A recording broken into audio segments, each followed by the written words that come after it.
যুবকরা দুনিয়ার বুকে ব্রেসলেট পড়ো না, চুরি পড়ো না। কিছু কিছু ছেলে আছে দেখে হাতে চুরি পড়ে, আছে না নাই? মৌলভী বাজারে নাই, হাতে চুরি পড়ে, কানের মধ্যে দুল পড়ে, আবার এইদিকেও সিদ্রি করে, এদিকে আবার এই জায়গায় সিদ্রি করে, এরকম ডাকাত আছে না নাই? কিছু ছেলে পেলে আবার চুলের এমন কাটিং দেয়, দুই দিকে একেবারে চাপান, সামনে এরকম ঘোড়া কাটিং, নাম দিয়েছি আমি এটার, আছে না নাই? এটাকে হাদিসের ভাষায় বলে কাজা। কি বলে?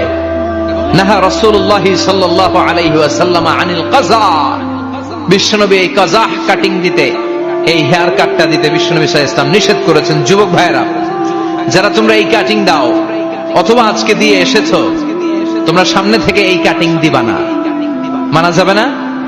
ইনশাআল্লাহ পড়েন, আর জোরে পড়েন ইনশাআল্লাহ। সব জান্নাতীদের হাতে স্বর্ণের চুড়ি থাকবে, আসাবির, সূরের বহুবচন মানে চুড়ি, ব্রেসলেট। প্রত্যেক জান্নাতের হাতে স্বর্ণের চুড়ি পড়ায় দিবে কে?